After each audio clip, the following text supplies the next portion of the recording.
जय हिंद साथियों, स्वागत है आप सभी का आपके अपने परिवार प्राइम मैथ्स विद ओपी में। मैं ओपी राठौर एक बार लेकर आया हूँ आपके लिए जेल प्रहरी के लिए मॉक टेस्ट की एक सीरीज। इससे पहले हमने एमपीएसआई मेंस के लिए सफलतम 10 सेट आपको दिए थे, जो उम्मीद है कि आज जिनका पेपर रहा होगा उनके लिए बहुत हेल्पफुल साबित हुए होंगे और मैं आशा करता हूँ कि ये भी आपकी तैयारी में बहुत मददगार साबित होंगे। तो आप इन्हें अपना प्यार जरूर दीजिएगा, जाके देखिएगा क्लास कैसी लगती है और क्लास के बाद आप एक कमेंट करके ज़रूर बताइएगा क्लास आपको कैसी लगी। इस मॉक टेस्ट के अंदर आपको एपटेक के लेटेस्ट क्वेश्चन मिलेंगे, चाहे वो अभी हाल ही में 2026 में एमपीएसआई हुआ हो, हेड कांस्टेबल कंप्यूटर हुआ हो, आईटीआई कोपा का एग्ज़ाम हुआ हो, या फिर एएसआई या एमपी कांस्टेबल के जो एग्ज़ाम हुए हैं 2025 में, वो क्वेश्चन इसके अंदर होंगे।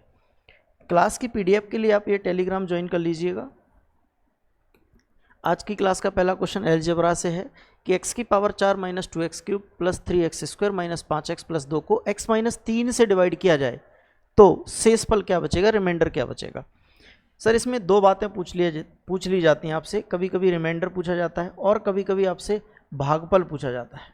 भागफल कभी तो शेषफल पूछा जाता है, कभी भागफल पूछा जाता है। अगर बेटा भागफल पूछा जाएगा तो आपको लॉन्ग डिवीजन मेथड लगाना पड़ेगा। जैसे ये सवाल था x की power 4 minus 2x cube plus 3x square minus 5x plus 2, और इसको डिवाइड करना था किससे, x माइनस 3 से। तो इस प्रकार से यहाँ पे लॉन्ग डिवीजन मेथड लगाओगे, यहाँ पे आएगा आपका रिमाइंडर, लास्ट में आएगा रिमाइंडर और ऊपर आएगा आपका शेषफल।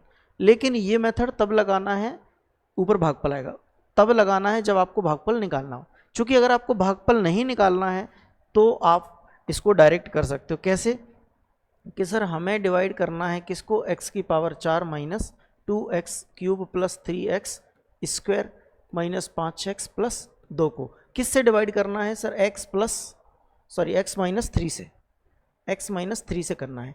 तो हम ये मान लेते हैं कि x माइनस 3 बराबर 0 है। डिवाइड कोई संख्या तभी होती है पूरी तरीके से भाग हो जाए, यानी इसके बराबर में 0 आ जाए, तो मैं बोल पाऊंगा कि x बराबर क्या होगा फिर 3। यानी x जहाँ जहाँ आपको दिखे x की बराबर में 0 रख दो, जहाँ जहाँ आपको x नज़र आए उसके स्थान पर क्या रख दें आप, 3 रख दें। तो जैसे मैंने x की पावर 4 थी, 3 की पावर 4 कर दी, माइनस 2 इंटू 3 की पावर 3 प्लस 3 इंटू 3 की पावर 2 माइनस 5 इंटू 3 प्लस 2 बराबर में क्या, 0। अरे बस वैल्यू रखना, जो कुछ बच जाएगा काटने पीटने के बाद वही आपका क्या होगा, रिमाइंडर होगा। अब 3 की पावर 4 क्या होती है सर, 81 होता है, माइनस 3 की पावर 3 27, 27 गुणा 2 कितना होगा 54, प्लस 3 तिया 9, 9 तिया 27 प्लस का माइनस 15 प्लस 2, प्लस की संख्या एक साथ जोड़ लो 1 और 7 9, 1 7 8, 8 और 2 10 की 0, हासिल की 1 और 3 3 और 8 11 110 माइनस। अब माइनस वाले नंबर जोड़ लो, 4 और 5 9, 1 और 5 6 69, इसको घटाएंगे तो इसमें से कितना बचेगा सर, 41 बचेगा। जितना ये बच रहा है यही आपका क्या है, रिमाइंडर है, यानी कि शेषफल है। क्या है सर, ये रिमाइंडर या शेषफल होगा। ठीक है, मैंने दूसरी बात आपको बता दी कि कोसेंट कभी पूछा जाए, भागफल पूछा जाए तो आपको ये लॉन्ग डिवीजन मेथड लगाना होगा। ठीक है, अगला क्वेश्चन कि एक हेयर ऑयल के मूल्य में 5% की कमी हो जाती है, यानी प्राइस में कितने की कमी, 5%, और 5% का मतलब होता है 1/20, और इसकी जो खपत है, कंजप्शन है, उसको 10% बढ़ा दिया जाता है। तो 10% को लिख सकते हैं 1/10। ये क्या होते हैं सर, ये फ्रैक्शन वैल्यू होती है, ये आपको पता होंगी पहले से। ठीक है भाई, नहीं पता है तो मैंने लिखी हुई है, आप यहाँ से देख लीजिएगा, देख सकते हैं। अब मैंने कहा प्राइस जो है वो 5% कम हो रही है, यानी 20 में 1 की कमी हो रही है। तो जो प्राइस पहले 20 थी वो 1 कम होकर कितनी रह गई, 19, और इसकी खपत की मैं बात करूं तो 10% की वृद्धि हो रही है, यानी जो खपत पहले 10 थी वो बढ़कर कितनी होगी सर, 11। अब प्राइस और खपत का मैं अगर मल्टीप्लाई करता हूं तो यहाँ पे आता है रेवेन्यू। तो ये 20 का 10 में गुणा करेंगे तो 200, 19 का गुणा करो तो 19 एकम 19, 19 एकम 19 और 1 20, 209। अब आप से पूछा यही जा रहा है कि बताओ उसके कुल खर्च में कितने प्रतिशत की वृद्धि हुई है, या कुल रेवेन्यू में कितने की वृद्धि हुई है। सर जो आदमी पहले 200 रुपये खर्चा करता था, अब उसको 9 रुपये ज़्यादा करना पड़ रहा है। 9 रुपये ज़्यादा कहाँ से करना पड़ रहा है सर, 200 से, गुणा में 100, 2 जीरो से 2 जीरो काट लो, ये कितना आ जाएगा 4.5, 4.5% बढ़ी है उसकी खर्च उसका जो खर्च है वो कितना बढ़ा है, 4.5% बढ़ा है। नेक्स्ट क्वेश्चन की ओर चलते हैं। अगला क्वेश्चन है कि एक आदमी ने 25% के लाभ पर प्रत्येक को बेचने के इरादे से निश्चित मूल्य पर 100 आम खरीदे, लेकिन 20 आम क्या हुआ सर, खराब हो गए। तो बताइए यदि उसने शेष आम को उसी मूल्य पर बेचा जिसके बारे में उसने सोचा था, तो उसका लाभ या हानि प्रतिशत क्या होगा। देखिए सवाल ये कह रहा है कि उसने कोई जो 100 आम खरीदे थे, ये सोच के खरीदे थे कि मैं इनको बेचूंगा 100% के प्रॉफिट पर, लेकिन खरीदने के बाद पता चला कि 20 आम खराब हो गए हैं सर। अब बेचना है उसी लाभ पर जो उसने सोचा था, यानी 25% का। तो बताइए एक्चुअल में उसको प्रॉफिट होगा कि लॉस होगा। तो मैंने कहा 25% बराबर क्या होता है, आपने कहा सर 1/4 होता है फ्रैक्शन में, 1/4। इसका मतलब ये है कि मैं सीपी और एसपी का रेशो अगर लिखूं तो मैं बोल पाऊंगा कि 4 रुपए की चीज़ बेची जाती है सर 5 में, 4 का आइटम बेचा जाता है कितने में, 5 में, 4 का आइटम 5 में बेचा जाता है। अब आर्टिकल की बात करूं तो उसने आम कितने खरीदे थे, 100। मेरी बात ध्यान से सुनना, 4 रुपये का एक आम है, सपोज मैंने प्राइस के हिसाब से मान लिया, ये रेशो आया उस हिसाब से मैंने माना कि 4 रुपये का एक आम था खरीदने पर, खरीदी मूल्य था एक आम का 4 रुपये, और 100 आम खरीदे तो कितने में खरीदे होंगे, तो आपने कहा 400 रुपये में। लेकिन 20 आम सर खराब हो गए, यानी बेचे कितने उसने, 80 आम। 80 आम कितने में बिकेंगे, बोले 8 पंजे 40, 400 रुपये में। कितने में, 400 में। अब आप मुझे बताओ 400 में आम खरीद कर 400 में ही बेच दिए, कितने प्रतिशत का लाभ होगा। बोले सर कोई लाभ नहीं हुआ, यानी 0% प्रॉफिट, कोई लाभ नहीं हुआ, no profit no loss, 0% profit. Clear हुई बात। अगला द्विघात समीकरण के मूल आपको निकालना है। द्विघात समीकरण क्या है, x² - 9x + 20 = 0। और बोला गया है कि इसके द्विघात समीकरण दोनों मूल बताओ, इस समीकरण के दोनों मूल बताइए। तो मैं आपको दोनों तरीके बताऊंगा, पहले मैं इसका बेसिक बता दूं, उसके बाद मैं इसका ट्रिक बताऊंगा कि ट्रिक से कैसे करते हैं इसको। तो देखिए भाई, आपको क्या करना है कि 20 के ऐसे 2 फैक्टर करना है कि जोड़ने घटाने पर 9 आ जाए। तो मैंने कहा 4 × 5 कर सकते हैं, और ये प्लस का ये दोनों, ये माइनस का है 9, तो इसको भी माइनस लूंगा, इसको भी मैं माइनस लूंगा। तो मैं इसको लिख सकता था x² - 4x - 5x + 20 बराबर 0। अब क्या होगा, अगर मैं 4 और 5 का गुणा करूंगा तो 20 आएगा, और माइनस माइनस मिलके प्लस हो जाएगा, लेकिन माइनस माइनस को जोड़ूंगा तो माइनस ही रहेगा। अब यहाँ पर 2 टर्म पद ये हो गए, 2 पद ये हो गए, तो मैं इनमें से कॉमन ले सकता हूँ। पहले 2 पदों में से x कॉमन लिया तो x - 4 आ गया, और यहाँ से -5 कॉमन लिया तो x - 4 ये आ गया, बराबर है 0 के। अब x - 4 2 जगह लिखा हुआ है, तो मैंने कहा x - 4 को कॉमन लेके लिख लेता हूँ, और दूसरा पद हो जाएगा x - 5। अब आपके पास 2 गुणनखंड या 2 फैक्टर आ गए इसके, x - 4 और x - 5, दोनों ही 0 के बराबर हैं। तो हम बोल सकते हैं कि x - 4 बराबर है 0 के, तो x बराबर 4 आ जाएगा, और x - 5 बराबर है 0 के, तो x बराबर 5 आ जाएगा। तो इसके जो 2 फैक्टर होंगे वो कौन कौन से होंगे, 5, 4, 5, 4। और ये तो था इसका प्रॉपर मेथड, एक इतना लंबा सॉल्यूशन करना है आपको। दूसरा तरीका और क्या होता है, इसको और संक्षेप में कैसे कर सकते हैं। तो आपके पास जो इक्वेशन थी वो थी x² - 9x + 20 बराबर है 0 के। आपको बेटा बस इतना सा करना था कि इसके 2 फैक्टर करना है। तो आपने कहा 4 × 5, 4 × 5 का मल्टीप्लाई करेंगे तो 20 बनेगा, लेकिन मुझे -9 चाहिए। तो -9 कैसे आ सकता है, जब मैं इसको माइनस का ले लूँ, इसको भी माइनस का ले लूँ, तो जोड़ने पर 9 बन जाएगा कि नहीं। आपने कहा यस सर। अब हमें अगर रूट निकालने हैं तो हमें क्या करना पड़ता है, इनके साइन चेंज करके लिखना पड़ता है। माइनस को प्लस में लिख दें, ये भी माइनस है तो इसको भी प्लस में लिख देंगे, तो आंसर आ जाएगा 4, 5। बस इतना सही करना था और कुछ भी नहीं इसके अंदर। अगला क्वेश्चन, नेक्स्ट क्वेश्चन है कि a की पावर x बराबर b की पावर y बराबर c की पावर z हो, और b² बराबर ac हो, तो बताइए y का मान कितना होगा, वैल्यू ऑफ y की मान कितना होगा। तो ध्यान से देखना कि a की पावर x बराबर b की पावर y बराबर c की पावर z बराबर, मैंने ये मान लिया कि k के बराबर है, k के बराबर है। तो आप इस बात को ऐसे समझो कि a की पावर x बराबर अगर k है, तो a बराबर क्या होता है, k की पावर 1/x हो जाता है। ये पावर इधर आके बटे में आ जाती है। मैंने ऐसा मान लिया कि इन तीनों के बराबर में एक कांस्टेंट वैल्यू है जिसका नाम है k। तो a बराबर k की पावर 1/x। ऐसे ही b बराबर क्या हो जाएगा सर, यहाँ b की पावर x बराबर अगर k है तो b बराबर क्या हो जाएगा, k की पावर 1/x। और c की पावर x बराबर अगर k है तो c बराबर क्या हो जाएगा, k की पावर 1/z। b की पावर x नहीं थी, b की पावर तो y होगी यार। चलो फिर से लिख देता हूँ। a की पावर x बराबर अगर k है तो मैं बोल पाऊंगा इसको कि a बराबर क्या होगा, k की पावर 1/x। और ऐसे b की पावर y बराबर अगर k है तो हम बोल पाएंगे b बराबर क्या होगा, k की पावर 1/y। और c की पावर z बराबर k है तो हम बोल पाएंगे कि c बराबर क्या होगा, k की पावर 1/z। इतनी सी बात उम्मीद है कि आपको समझ में आई होगी, कोई दिक्कत यहाँ तक नहीं होगी आपको, ठीक है। अब अगर ये बात समझ में आ गई तो ध्यान से समझिएगा, a बराबर ये है, b बराबर ये है, c बराबर ये है। चूंकि वो कहता है कि b स्क्वायर बराबर है a इंटू सी के, यानी b का मान आपको क्या नजर आ रहा है, तो आपने बोला कि सर b बराबर मुझे दिख रहा है ये, b बराबर ये है, यानी b के स्थान पर मैं क्या लिख सकता हूं, k की पावर 1/y और इसका होल स्क्वायर बराबर, इसके बराबर में क्या है a और c, तो a का मान ये है, c का मान ये है, तो यहाँ पे क्या लिखूंगा मैं, a की पावर 1/x इंटू k की पावर 1/z। अब एक बात ध्यान से समझना, जैसे कहीं लिखा है a की पावर m की पावर n की पावर 2 हो तो हम इसको कैसे लिखते हैं, m की पावर 2n लिखते हैं, मतलब 2 का n में गुणा होता है, 2 का n में गुणा होता है तो बेटा यहाँ पे भी क्या होगा, 2/बाय हो जाएगा, ये k की पावर क्या हो जाएगा, 2/बाय। और इधर क्या होता है, घातांकरणी का नियम होता है ये कि अगर बेस समान हो तो इनकी घातें जुड़ जाती हैं, अगर आधार समान हो तो घातें जुड़ जाती हैं, यानी k की पावर क्या हो जाएगा, 1/x प्लस 1/z। इधर भी आधार सेम, इधर भी आधार सेम, अगर दोनों साइड आधार सेम होते हैं तो इनकी घातें बराबर हो जाती हैं, तो हम बोल पाएंगे 2/बाय बराबर क्या, इनका एलसीएम ले लो, xz, ये हो जाएगा x प्लस जेड। अब 2/2/बाय बराबर क्या है, x plus Z upon xz।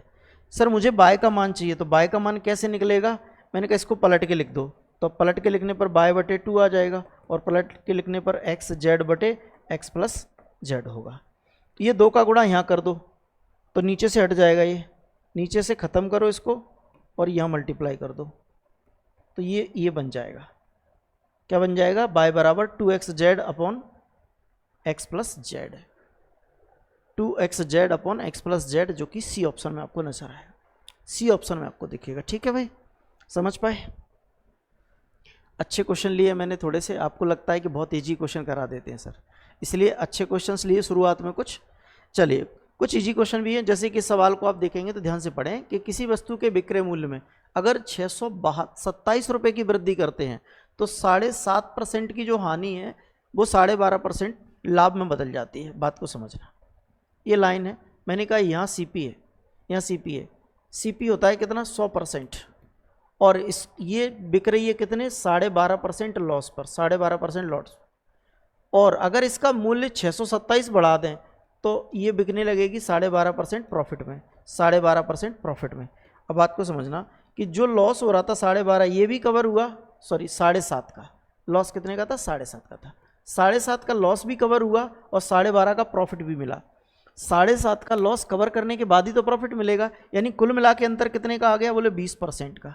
20% का अंतर क्यों आया, क्योंकि इसका मूल्य कितना बढ़ा, 627 रुपये, 627 रुपये। मुझे क्या चाहिए सर, वस्तु का सीपी चाहिए, सीपी कितना होता है, 100%, कितना, 100%, तो 100% का मान मुझे निकालना था। देखिए कितना आसान है, आप ध्यान से समझेंगे कि 20 को 100 बनाना है, 20 को 100 बनाना है बेटा, 5 का गुणा कर दूं क्या, 5 गुना करना है सर, 5 गुना इधर करेंगे सर, 20 को 100 बनाना है तो 5 का गुणा हो रहा है, तो सर 5 का गुणा यहाँ भी करना पड़ेगा आपको। अगर 5 का गुणा इसमें करोगे तो 7 पंजे 35, यानी इकाई के स्थान पे क्या आएगा, 5। मेरी नज़र ऑप्शन पे गई, मैंने कहा ऑप्शन ही मुझे एक दिख रहा है ऐसा जिसमें इकाई के स्थान पर 5 आ जाए, फिर भी मैं गुणा करके दिखा देता हूँ। 7 दूनी 14 और 3 17, 7 वो 5 चक्के 30 और 1 31, 3175 आ गया, 7 पंजे 35, 3 बचा, 7 5 दूनी 10, 10 और 3 13 ही होगा ये, ठीक। नेक्स्ट अगला रेशो का क्वेश्चन है कि 2a बराबर होगा 4b बराबर होगा 6c के लिए 550 रुपये को एबीसी में बांटना है, तो भैया एबीसी का हिस्सा कितना कितना और कितना आएगा। तो इस तरह के सवालों को करने के बहुत सारे तरीके होते हैं। मैं आपको बताऊं कि आप क्या करें, 2, 4 और 6 का एलसीएम लें। 2, 4, 6 का एलसीएम कितना होगा, तो आप बोलेंगे 12। अब 12 से इसे डिवाइड कर दें, 12 इसके बटे में लिख दें, 12 इसके बटे में लिख दें, और आप क्या करें, ऊपर वाली संख्या से नीचे वाली संख्या को भाग करते चले जाएं। ऊपर वाली संख्या से नीचे वाली संख्या को 2 से 12 को भाग करेंगे तो 6 आएगा, और 4 से भाग करेंगे तो 3 आएगा, और 6 से भाग करेंगे तो कितना आएगा, 2 आएगा। ये जो रेशो है ये किसका है, ए अनुपात बी अनुपात सी, ए बी सी के हिस्सों का अनुपात आ गया। सर ए बी सी के हिस्से कितने हैं टोटल, ये 3 2 5 और 6 11, और वास्तव में कितना दे रखा है 550। तो एक रेशो का मान कितना आ जाएगा, बोले 11 पंजे 55, 50 रुपये आ गया। एक रेशो का मान 50 आ गया मेरे भाई। तो आपको बस इतना बताना है कि 6 रेशो का मान कितना आएगा, तो आप बोलेंगे 300 रुपये सर। 3 का कितना आएगा 150 रुपये, और 2 का कितना होगा 100 रुपये। 300 150 100 किस ऑप्शन में है सर, सी में है।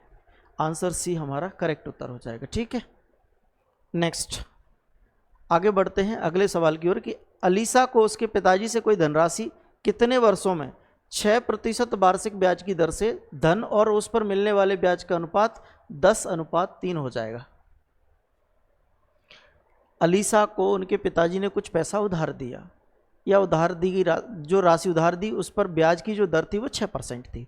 अब वो कहते हैं कि 6% की दर से वह धनराशि यानी मूलधन और ब्याज का जो रेशो है वो 10:6 हो जाएगा। ये बताओ प्रिंसिपल और ब्याज का जो रेशो है वो कितना हो जाए, 10:3 हो जाए, जबकि रेट ऑफ इंटरेस्ट कितना दे रखा है, 6% दे रखा है।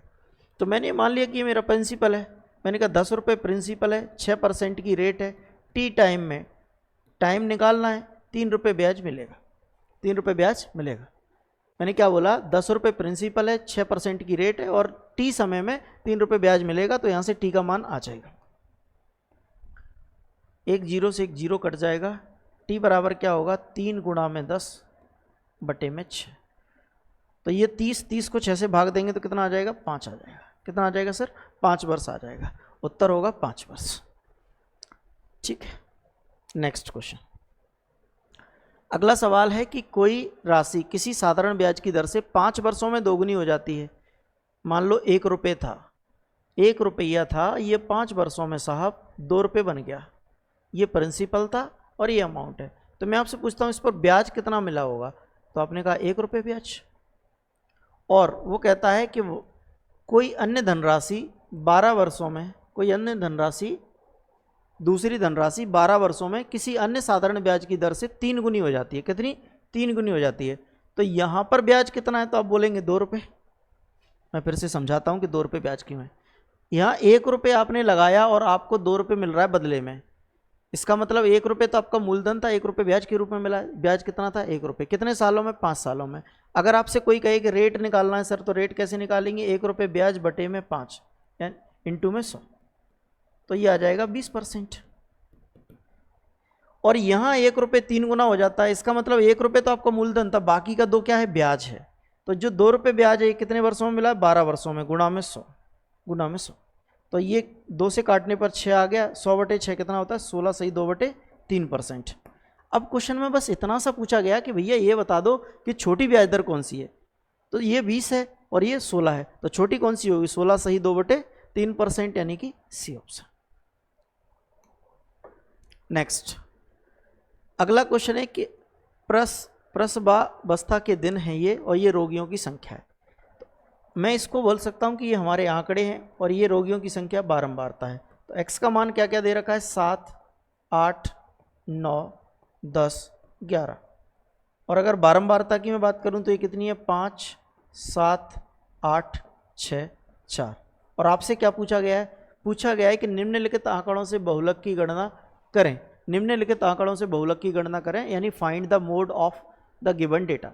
अब मोड का नियम क्या कहता है सर, मोड ये कहता है कि जिसकी बारंबारता सबसे ज़्यादा हो वो मोड होगा या वो बहुलक होगा। तो मैंने बारंबारता देखी सबसे ज़्यादा तो 8 है सर, यही है मैक्सिमम फ्रिक्वेंसी। मैक्सिमम फ्रिक्वेंसी तो यही है। तो जो मैक्सिमम फ्रिक्वेंसी है वो मोड होगा। लेकिन एक तरीका तो ये होता है कि हम किसी की बारंबारता ना लेके उन्हीं को रिपीट करते हैं। दूसरा डिस्क्रीट डाटा बोलते हैं या डिस्क्रीट सीरीज बोलते हैं ये इसको। इसमें क्या होता है, ये जो 8 मैक्सिमम फ्रिक्वेंसी है ना, ये किस आंकड़े की है, तो बोले ये 9 आंकड़े की है। एक 9 नाम का आंकड़ा है, उसकी फ्रिक्वेंसी है 8। इसका मतलब ये कि 9 जो वैल्यू है उसको 8 बार लिखा गया होगा। तो यहाँ पर जो बहुलक होगा वो 9 होगा, 8 नहीं। 8 तो उसकी संख्या को बता रहा है, उसकी प्रेजेंटेशन को बता रहा है। 9 एक एक्चुअल वैल्यू है जिसको 8 बार लिखा गया है, तो इसका बहुलक क्या होगा, 9 हो जाएगा। 3 सिक्कों को उछाला जाता है तो ठीक 2 चित्त आने की प्रायिकता क्या होगी? सबसे पहले आपको टोटल आउटकम लिखना आना चाहिए, यानी सैंपल स्पेस लिखना आना चाहिए सिक्कों के केस में भाई, तभी आप निकाल पाओगे।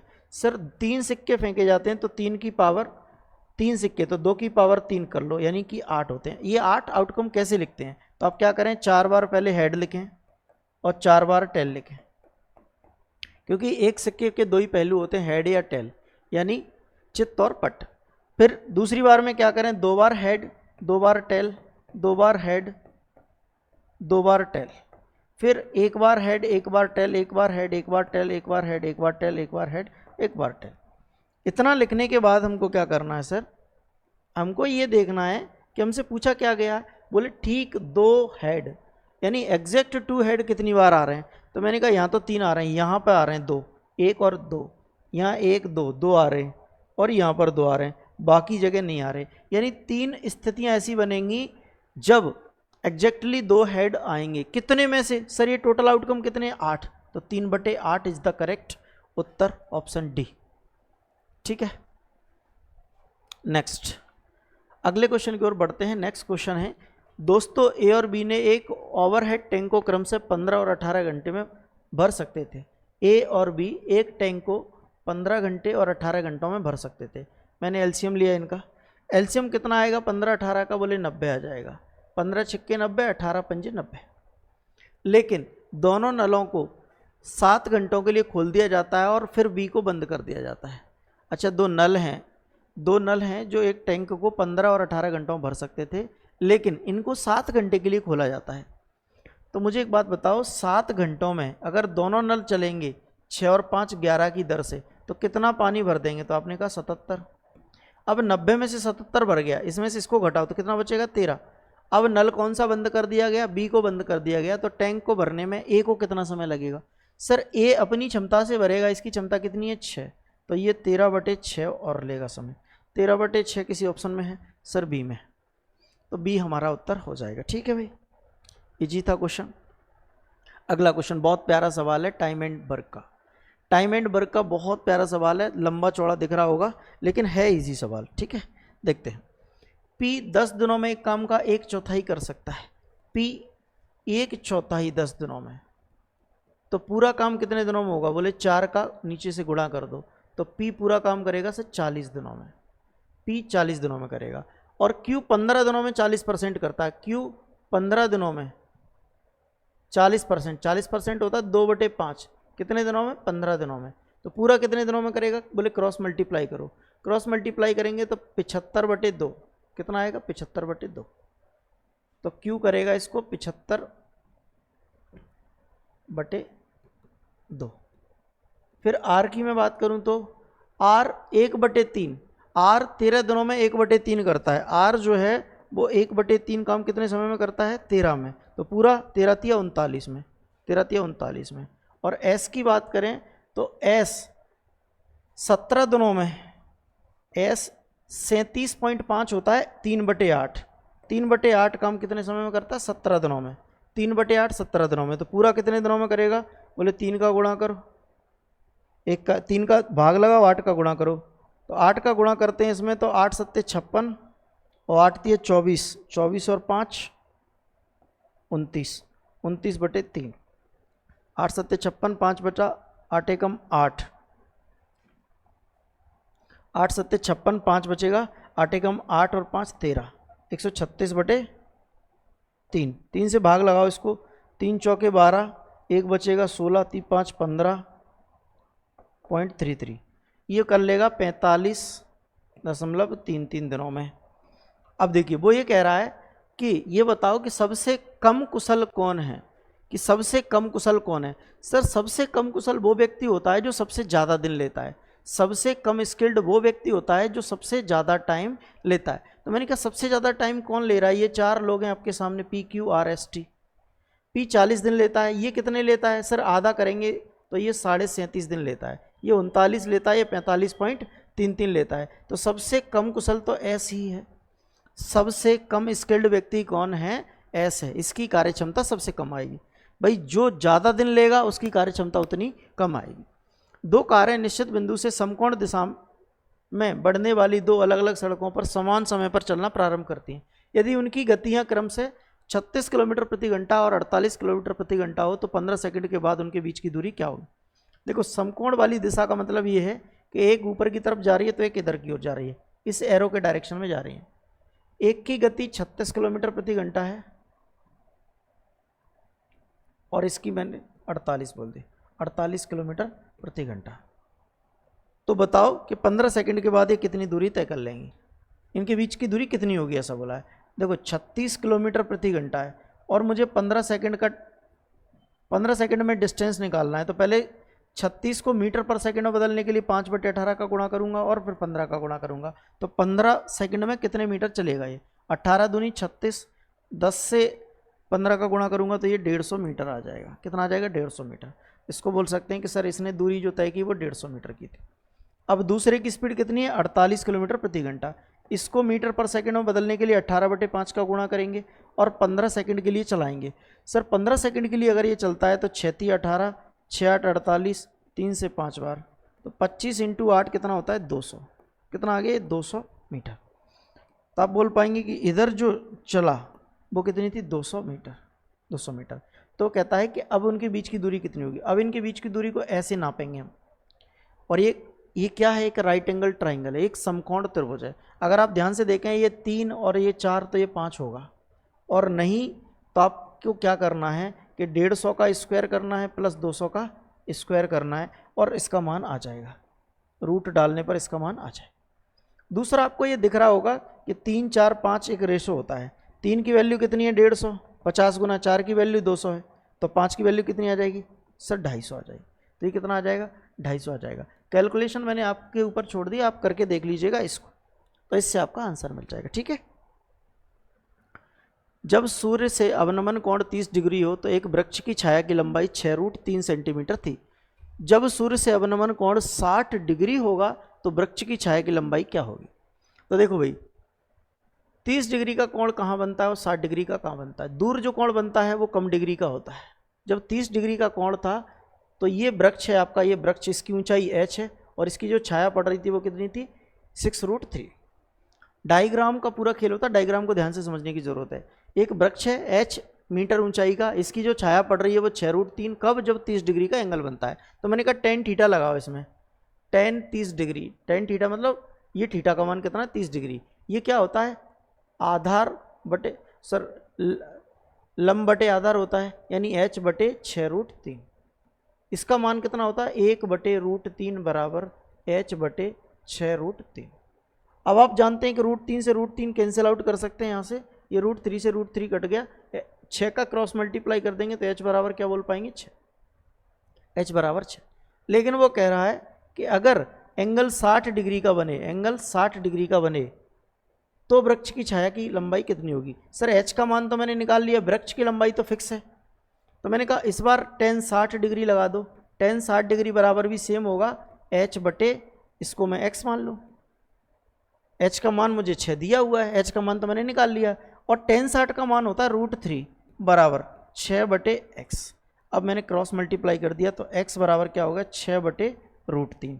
सर √3 नीचे अच्छा नहीं लगता तो हम क्या कर सकते हैं, रैशनलाइज कर दें, √3/√3। अब √3 का गुणा होगा तो ये 3 बन जाएगा, 3 से 2 बार कट जाएगा तो x बराबर आ जाएगा 2√3। 2√3 किस ऑप्शन में है, डी में है, तो आंसर हो जाएगा डी। समझ पाए, क्लियर हुई बात। नेक्स्ट क्वेश्चन की ओर बढ़ते हैं। अगला क्वेश्चन है कि 3 अभाज्य संख्याओं में प्रथम 2 का गुणनफल 1891 और अंतिम 2 संख्याओं का गुणनफल 7991 है, तो सभी संख्याएं आपको ज्ञात करना है। प्राइम नंबर से रिलेटेड क्वेश्चन भाई बहुत ज़बरदस्त आते हैं, लेकिन प्राइम नंबर पर पकड़ आपकी नहीं है तो इन क्वेश्चंस को नहीं कर पाओगे। मैंने कहा वो 3 नंबर को मैंने मान लिया a, b, c, और पहले 2 नंबर का गुणनफल यानी ab का गुणनफल बटे अंतिम 2 का गुणनफल यानी b × c का गुणनफल किस किस के बराबर है। पहले 2 का है 1891 और अंतिम 2 का कितना है 7991। सर अंतिम 2 का बड़ा क्यों है, बड़ा इसलिए होगा क्योंकि संख्याएं बढ़ते क्रम में ही हैं, पहले छोटी संख्या फिर और बड़ी फिर और बड़ी। अब देखिए इनमें क्या है, b से b कट रहा है, इसका मतलब ये है कि इनमें कोई एक मल्टीपल या एक नंबर ऐसा होगा एक अभाज्य संख्या ऐसी होगी जो दोनों में कॉमन होगी। यहाँ बी से बी अगर कट रहा है तो इसका मतलब ये है कि एक अभाज्य संख्या इनमें कॉमन होगी दोनों में। अब दोनों में अभाज्य संख्या कॉमन कौन सी हो सकती है इन दोनों गुणनफल में? तो मैंने कहा काट के देखो, काट के देखते हैं इसको।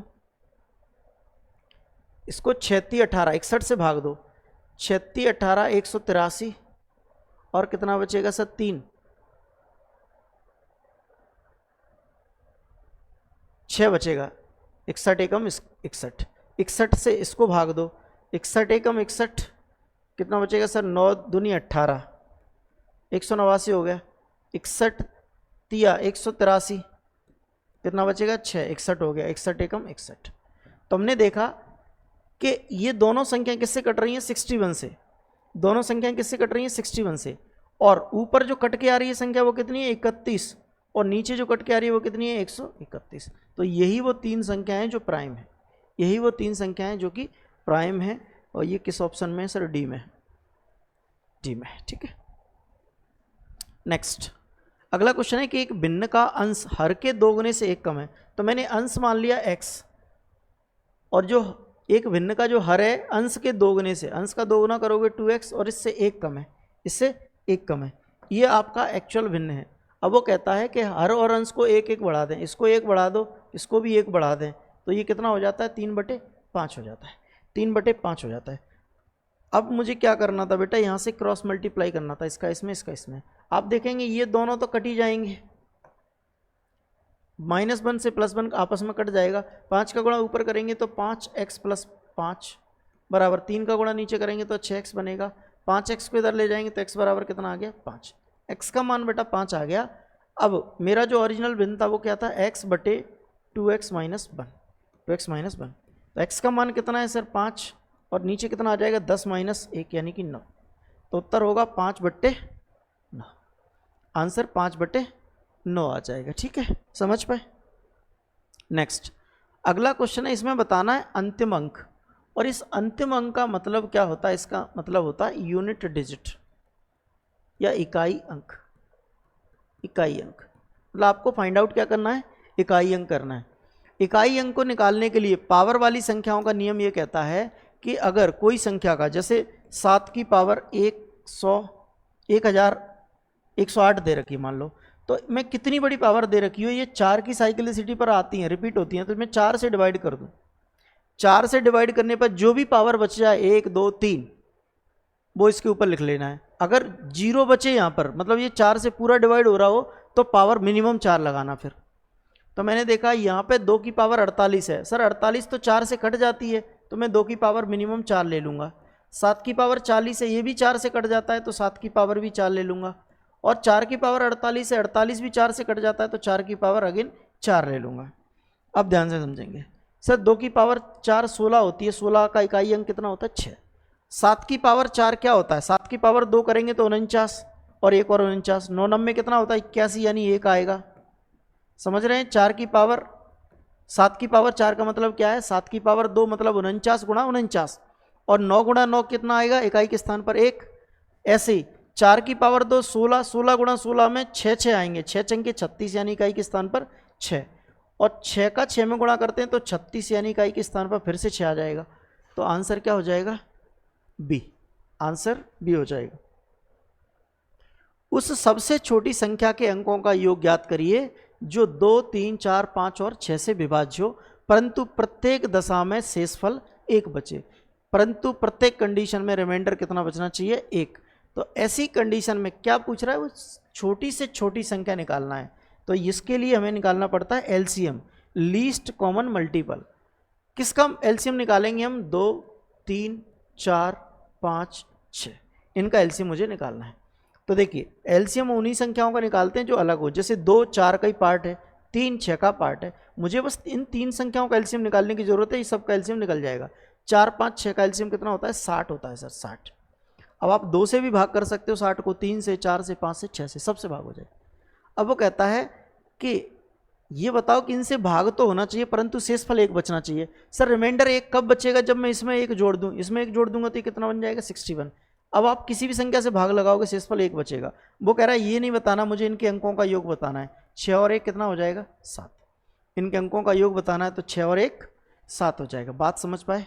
चलिए आगे बढ़ते हैं अगले क्वेश्चन की ओर। इस क्लास का आखिरी क्वेश्चन है कि 3 संख्याएं जिनको अनुपात 3, 4, 5 के अनुपात में HCF 9 है तो LCM बताओ। संख्याओं का अनुपात कितना है? 3:4:5 और HCF कितना दे रखा है सर? 9। सर HCF क्या होता है? Highest common factor. वो सबसे बड़ी संख्या होती है जो दी गई संख्याओं को भाग कर देती है। तो जब भी हम ओरिजिनल संख्या निकालते हैं तो HCF से गुणा कर देते हैं। इसमें भी 9 का गुणा कर दो, इसमें भी 9 का मल्टीप्लाई, इसमें भी 9 का मल्टीप्लाई। ऐसा करने से वो वास्तविक संख्या आ जाएंगी। एक 27 होगी, दूसरी 36 होगी और तीसरी 54 होगी।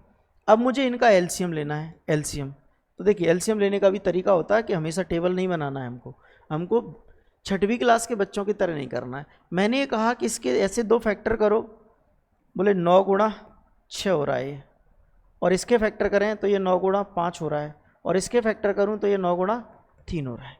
9 गुणा 3 हो रहा है। तो मैंने कहा कॉमन नंबर चाहिए। मैंने कहा 9 यहाँ है, 9 यहाँ है, 9 यहाँ है, तो 9 को एक बार लेना है बस। और 3, 4, 3, 5 और 6 सब अलग अलग हैं, तो 3 गुणा 5 गुणा 6 को और ले लेंगे। अच्छा 27 का LCM मुझे लेने की ज़रूरत ही नहीं थी एक्चुअल में, क्योंकि 27 का क्यों नहीं लेना है? क्योंकि 27 तो 54 के अंदर ही आ जाता है सर, इसका LCM लेने की ज़रूरत नहीं है। तो 9 गुणा 5 गुणा 6 करना है। तो 6 पंजे 30, 3 9 27, 270 आ जाएगा। 3, 4, 5 है बिल्कुल, तो 270 आ जाएगा कि नहीं? देखो एक संख्या 27 है, दूसरी 36 है, तीसरी 54 है, और 27 का डबल 54 होता है। तो मैंने कहा 54 का LCM लूँगा तो 27 तो उसके अंदर वैसे भी आ जाना है। तो 9 छिंके 54 और 9 पंजे 45, तो 5 और 6 अलग अलग थी, तो मैंने 5 6 का गुणा कर दिया। 45 का गुणा 6 करेंगे तो 270 आ जाएगा। तो आंसर क्या होगा आपका? 270 हो जाएगा। आंसर 270 हो जाएगा। ठीक है, चलिए तो ये जो प्रैक्टिस सेट था आपका दूसरा वो कंप्लीट हुआ। और इसकी PDF के लिए आप ये टेलीग्राम ज्वाइन कर लें। यहाँ पर आपको क्लास की PDF, साथ ही क्लास की जो भी अपडेट होंगी, क्लासेस की अपडेट आपको यहाँ पर समय समय पर मिलती रहेगी। और अब कुछ दिनों के बाद आपकी साइंस की प्रैक्टिस भी स्टार्ट हो जाएगी। साइंस प्रैक्टिस भी स्टार्ट कर देंगे हम, जो जेल प्रहरी के लिए बहुत महत्वपूर्ण है। और MP GK की प्रैक्टिस भी शुरू हो जाएगी आपकी, और मैथ्स तो आपका लगातार चल ही रहा है। आपको एक क्लास कैसा लगा एक बार ज़रूर बताएं प्यारा सा कमेंट करके। और YouTube चैनल पर अगर आप नए आए हैं तो चैनल को सब्सक्राइब जरूर करके जाएं। थैंक यू सो मच, मिलते हैं नेक्स्ट क्लास में।